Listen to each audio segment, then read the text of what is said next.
الحمد لله رب العالمين وأصلي وسلم على نبينا محمد وعلى أهله وأصحابه أجمعين أما بعد.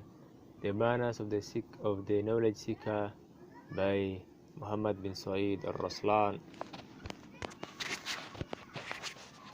Completely free your heart for knowledge and remove all obstacles.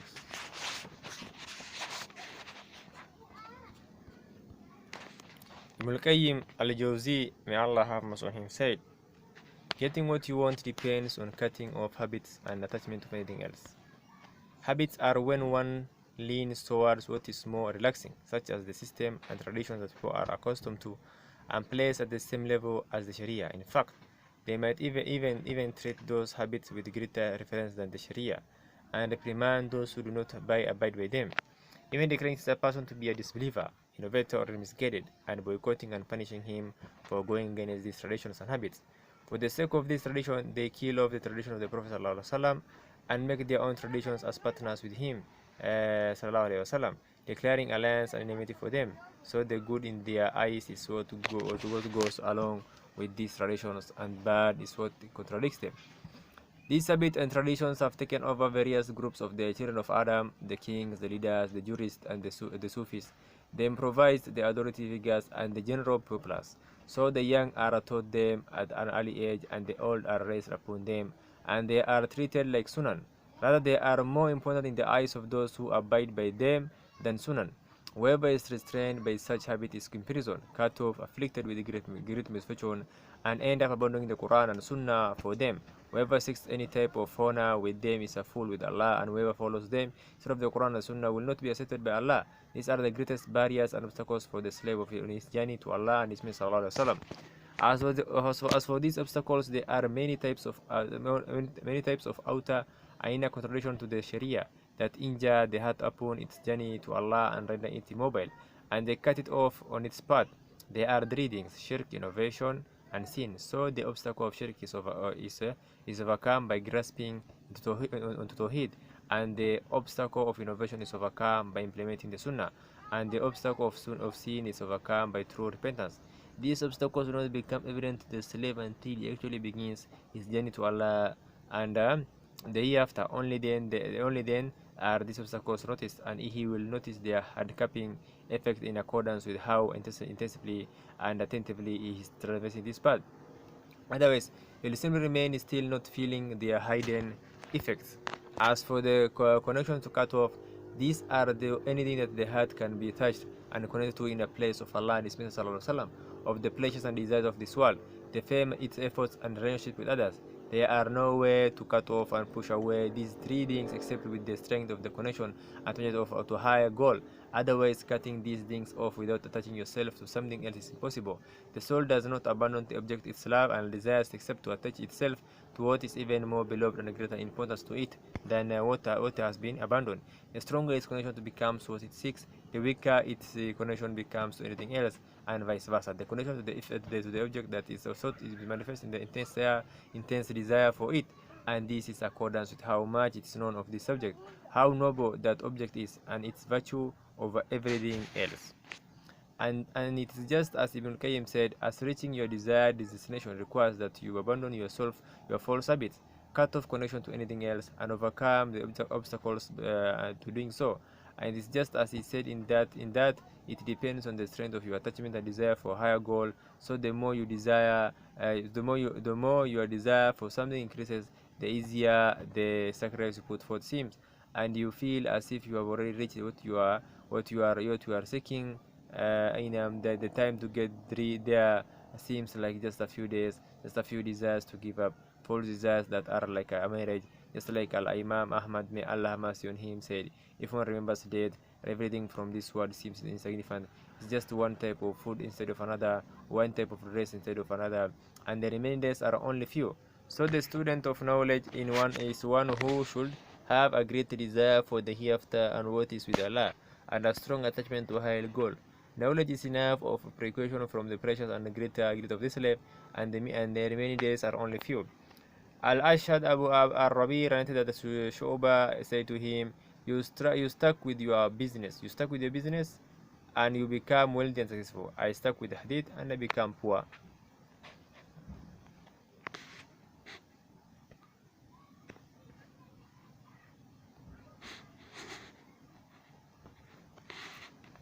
أي نعم. Sufyan bin Uyayna narrated that Shuba said, whoever has studied Salit will become poor. I became poor to the point that I sold a pot that belonged to my mother for 7 dinars.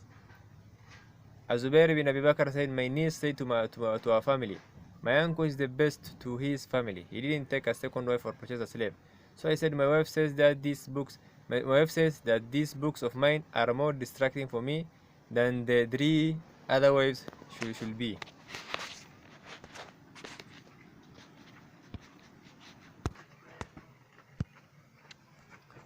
Talha said, with his statement, Shoba meant to show the reality of what happened to him and advise his students, the students of Hadith, who studies drain all of their time. They are unable to earn the money that will fulfill their needs.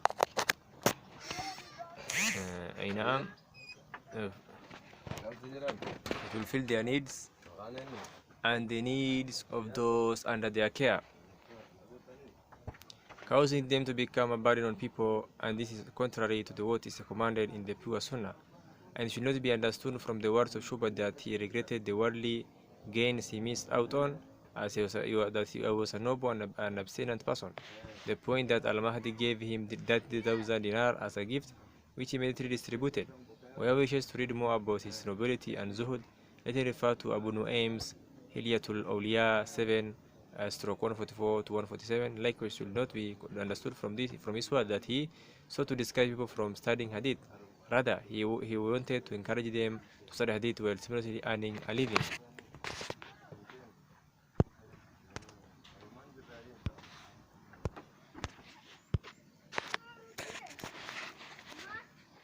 Sufyan ibn Uyayna said, these things just not enter the home of any man except that they make life hard for his wife and children.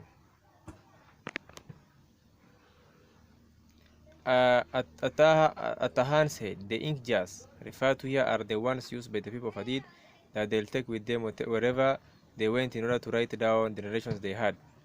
And also Sufyan meant was that most of the people of Hadith were preoccupied with writing and studying from earning a living for their families. As a result, their wives and children would be left in need and would be left in a situation of hardship because of these ink jars that were the cause of preoccupation from earning a living. Ibn Jama said, the student of knowledge should utilize his youth and free time in his life to gain as much as he can, and he should not be deceived by the temptation to put things off for another day. Every hour that passes of his life is crucial and will not be replaced. He should cut off what he can of the distracting relationships and preventative obstacles that are in the way of the knowledge he seeks. He should instead exert his energy and power in gaining as much as he can, since these obstacles are like roadblocks in his way. This is why the Salaf prefer to move far from their families and homelands, because if one's concerns become spread out, he will miss out on discovering details and realities that he will have otherwise come across, and Allah did not give a man 2 hearts in his chest. Al-Khatib al-Baghdadi mentioned in his Jami that some of them say this knowledge is not granted except to he who shuts down his factory, destroys his garden, abandons his friends, and whose closest relatives have died, such that he does not have to attend a funeral. While this may contain some degree of exaggeration, the point is that one must gather his thought and concentration for this knowledge.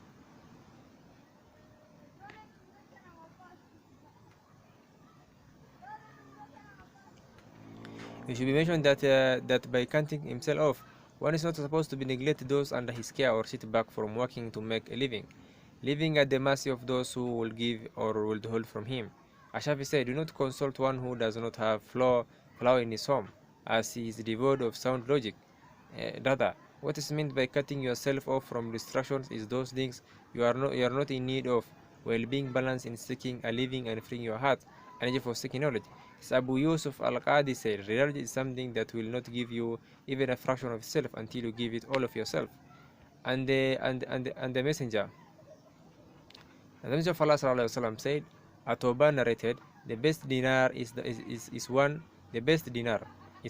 that a person spends on his family, and the dinar which he spends on his animal for the sake of Allah, and the dinar he spends on his companions for the sake of Allah. Abu Kilaba, one of the narrators, said, he started with his family, who was the reward than the one who spends on his children to preserve them, and through whom Allah brings profit for them and makes them rich. And Abu Hurairah radiallahu anhu narrated that the Messenger of Allah sallallahu alaihi wasallam saying, of the dinar you spend as a contribution for Allah's sake to set free a slave, as a charity given to a needy, or to support your family, that one with the greatest reward is that which you spend on your family. Khaytama said, while we were sitting in the company of Abdullah ibn Umar, his Kairaman entered. Ibn Umar asked him, have you given the slaves their provision? He replied, no. Upon this he said, go and give it to them, as the Messenger of Allah said, it's not for a sin of a man that he will store provision from those under his authority. And now he said, and Kahama is a treasure that is responsible for the affairs of the people, much like a delegate or representative, and this is a passion word.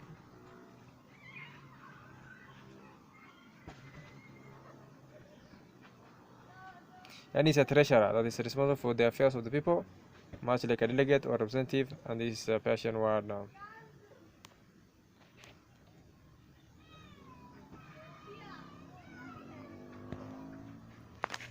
And Sufyan al-Thawri, if a man come to seek knowledge with him, will ask, do you have some way of sustaining yourself financially? If he had enough to support himself, he will allow him to study. If he didn't, he will have him go on a living fast.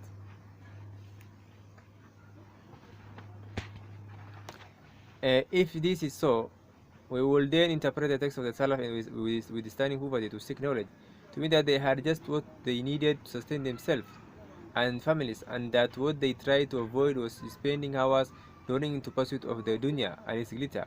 In fact, the Salaf loved knowledge so much that this affected the worldly aspect of their lives. As Al-Bukhari reported, Abu Hurairah said, you say that Abu Hurairah narrated too much from the Messenger of Allah sallallahu alaihi wasallam, and you ask why the Muhajirin and Ansar do not narrate from the Messenger of Allah sallallahu alaihi wasallam as much as Abu Hurairah does. My brothers from the Muhajirin were busy with their business in the marketplace, and I will stick with the Messenger of Allah sallallahu alaihi wasallam, content with what filled my stomach, and I was there when they were not, and I will memorize if they would forget. My brothers from the Ansar were busy with their wealth, and I was a poor man of the people of the Asufa, remembering the narrations that they used to forget. And the Messenger of Allah sallallahu alaihi wasallam said, nobody spreads his garment until I have finished this speech, and then gathers it to him, except that he will remember whatever I say. So I spread my colored garment which I was wearing until as Messenger sallallahu alaihi wasallam had finished his statement, and then I gathered it to my chest, so I did not forget any of these narrations.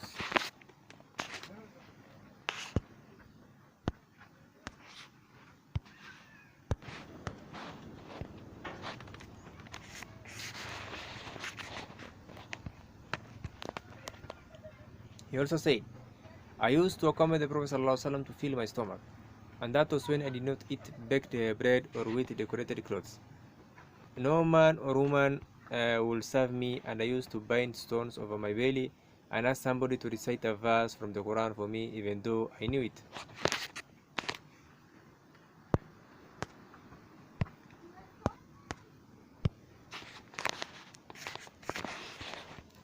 And Al-Bukhari titled a chapter in the section of knowledge in his Sahih chapter, the memorization of knowledge, and he included in it a story of Abu Hurairah. The people say that Abu Hurairah narrated too much. Were it not for 2 verses in the book of Allah, I wouldn't have narrated a single hadith. إن الذين يكتمون ما أنزلنا من البينات والهدى من بعد ما بينه للناس في الكتاب أولئك لهم الله يرحمهم واللعينون إلا الذين تابوا وأصلحوا وبينوا فأولئك أتوب عليهم وأنا تواب رحيم. Valid those who conceal the clear proofs, evidence, and guidance which we have sent down after we have made it clear for the people in the book. They are the ones cast by Allah and cast by the casters, except those who repent and do righteous deeds and openly declare the truth which they concealed. I will accept their repentance, and am the one who accepts repentance, the merciful. Indeed, our brothers from the Muhajirin were busy with the marketplace, and our brothers from the Ansar were busy with their wealth. And Abu Hurairah stuck with the Messenger of Allah sallallahu content with what was in his stomach, attaining to what they did not attain, and memorizing what they did not memorize. Al-Hafiz ibn Hajar al-Asqalani may Allah him said, he did not include in this chapter anything regarding anyone but Abu Hurairah, and this is because he was the companion who memorized the most hadith. Ash-Shafi said, Abu Hurairah memorized the most out of all the narrators of his time, and Ibn Umar stood at his funeral, invoking Allah's mercy for him, saying, he will memorize the statement of the Prophet ﷺ for the Muslims. And now may Allah have him said, he is saying content with what was in his stomach, means that he is stuck with the Prophet ﷺ, satisfied with what he needed to sustain himself, and was not concerned with the gathering money to save up.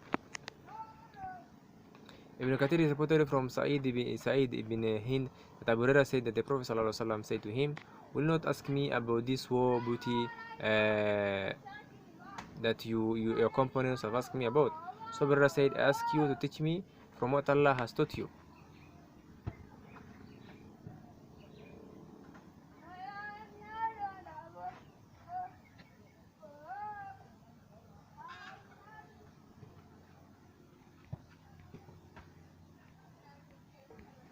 Abu Hurairah, may Allah be pleased with him, memorized the most hadith of the companions of the Prophet ﷺ, despite the short time in which he accompanied him ﷺ.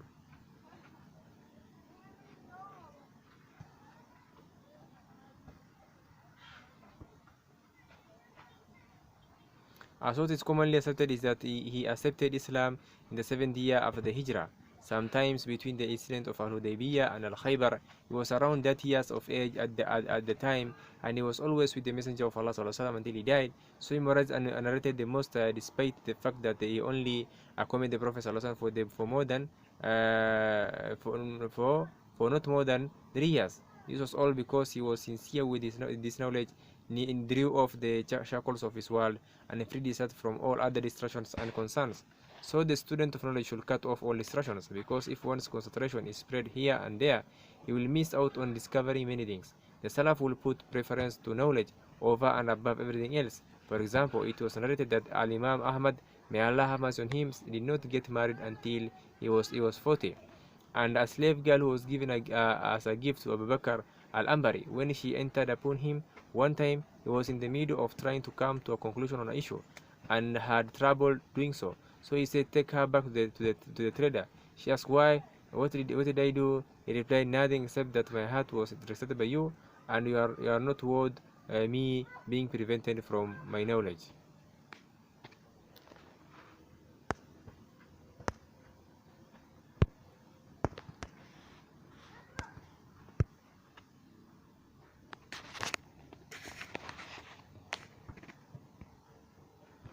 Ash-Shafi, may Allah have mercy on him, said, nobody who seeks this knowledge while he is wealthy and highly successful will succeed. Rather, those who seek it while they are humble, having a low standard of living, and are serving the scholars will succeed.